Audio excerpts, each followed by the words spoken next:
Le shutdown aux États-Unis d'Amérique a été arrêté, ou plutôt suspendu pour 2 mois et demi, après quoi l'épopée de l'arrêt du gouvernement reprendra. Mercredi soir, la Chambre des représentants des États-Unis a voté en faveur du projet de budget qui a été rapidement signé par le président américain Donald Trump.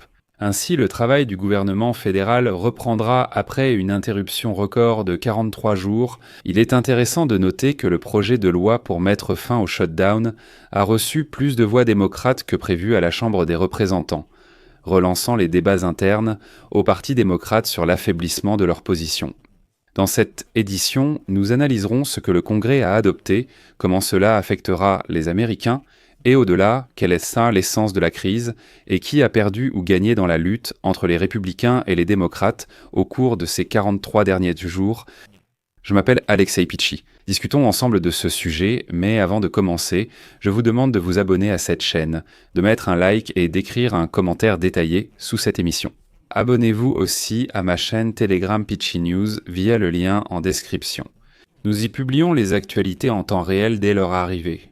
Si vous souhaitez soutenir le travail de cette chaîne YouTube, vous pouvez le faire en faisant un don ou en souscrivant à un abonnement, payant via les liens et les informations dans la description de cette vidéo. C'est écrit, soutenez la chaîne Alexei Pichi. Choisissez votre format préféré. Je vous serai reconnaissant pour votre soutien, merci. Ainsi, le budget temporaire pour rétablir le fonctionnement du gouvernement américain a été signé par Trump 2 heures après que le projet a été soutenu par 222 membres de la Chambre des représentants, alors qu'une simple majorité était nécessaire pour son approbation. Et voici un calcul intéressant. Dans la composition actuelle de la Chambre des représentants, les républicains disposent de 219 sièges, contre 214 pour les démocrates. Je rappelle qu'actuellement, il y a 433 membres à la Chambre des représentants au Congrès. 2 sièges sont actuellement vacants et la majorité simple est donc de 217 voix. Cependant, mercredi soir, 4 membres du Congrès étaient absents dans la salle, 3 républicains et 1 démocrate. Cela réduit le seuil nécessaire pour adopter le projet de budget à 215 voix.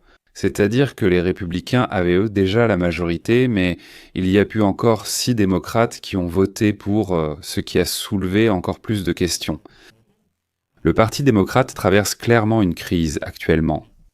Dans le même temps, 2 représentants du Parti républicain ont tout de même voté contre, avec 207 démocrates.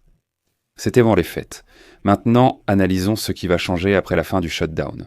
Donc le projet a été adopté et la Chambre des représentants permettra au gouvernement fédéral de fonctionner encore un peu plus de 2 mois, jusqu'au 30 janvier 2026.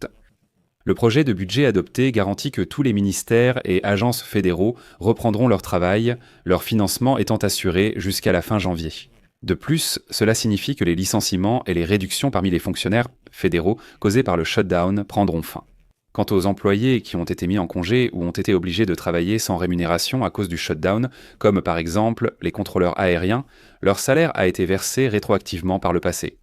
Certains programmes qui avaient été suspendus cet automne en raison du shutdown, y compris le programme alimentaire Supplemental Nutrition Assistance Programme pour les personnes à faible revenu, seront financés par le projet de budget adopté jusqu'à la fin du prochain exercice financier, c'est-à-dire jusqu'à la fin du mois de septembre 2026. Et un nouveau shutdown du gouvernement, si jamais il se produit pendant cette période, ne les affectera pas. Les programmes internationaux qui avaient également été suspendus reprendront. Cela concerne par exemple l'envoi d'armes américaines à l'OTAN pour l'Ukraine, sans plus de retard. Quel était le fond de cette crise et pourquoi ce shutdown a-t-il duré 43 jours ?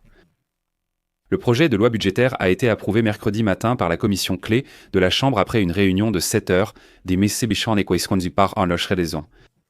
Les républicains du comité ont refusé les amendements démocrates visant à prolonger les subventions à l'assurance maladie, leur principale demande lors du débat sur le nouveau budget.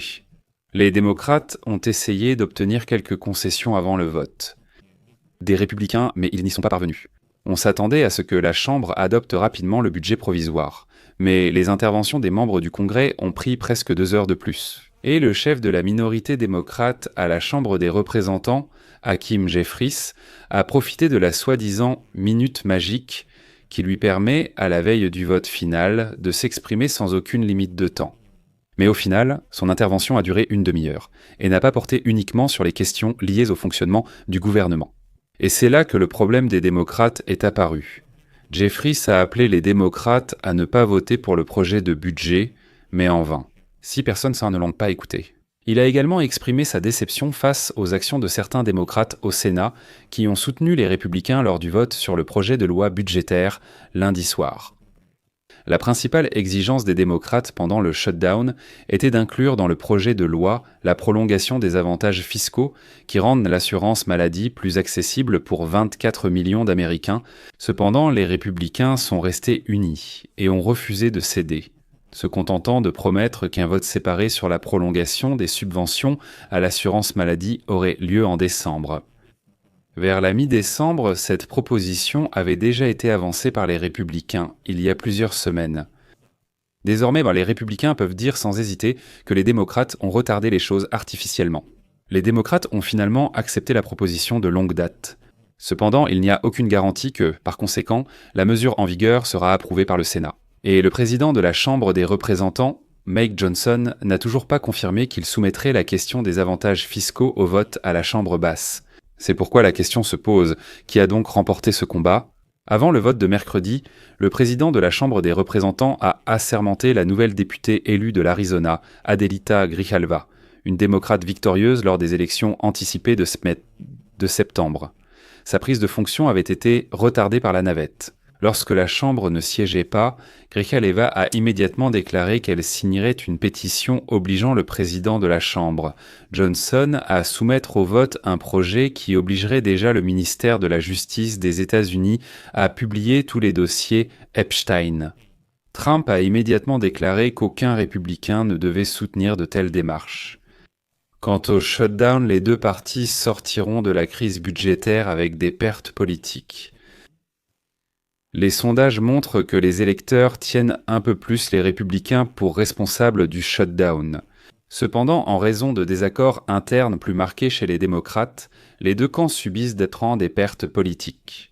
L'adoption du budget permettra au gouvernement de fonctionner, mais il restera peu de temps pour souffler. Après la fin du shutdown, le Congrès n'aura que 2 mois pour empêcher une nouvelle suspension du travail du gouvernement, car, je le rappelle, le financement actuel prévu par le projet de loi expire le 30 janvier, et c'est là que ça devient le plus intéressant. Les sénateurs démocrates ont réussi à provoquer l'arrêt du travail du gouvernement, même s'ils sont minoritaires au Congrès. Ils ont posé un ultimatum, exigeant des républicains qu'ils acceptent de prolonger les avantages fiscaux pour l'assurance maladie des Américains à faible revenu. Et je rappelle que ces avantages prendront fin à la fin de l'année 2025. Les membres de l'aile gauche du Parti démocrate sont furieux. Ils estiment que leur parti s'est rendu à capituler, même si le succès lors des élections de mi-mandat au début de ce mois a montré que l'avantage était du côté des démocrates. C'est pourquoi les démocrates pourraient provoquer une nouvelle fermeture du gouvernement dès la fin janvier, si le vote promis sur le programme Obamacare d'assurance maladie abordable n'a pas réellement lieu en décembre. Et cette fois, les démocrates auront plus d'arguments. Ils diront « Nous avons mis fin à la précédente fermeture pour un vote promis. S'il n'a pas lieu, désolé, cette fois nous irons jusqu'au bout. » Mais alors, comme on dit, les démocrates devront vraiment prendre les fourches en main. Je vais mettre des points de suspension ici. Partagez vos avis en commentaire, abonnez-vous, activez la cloche et aimez la vidéo. C'est tout pour aujourd'hui, prenez soin de vous, à bientôt.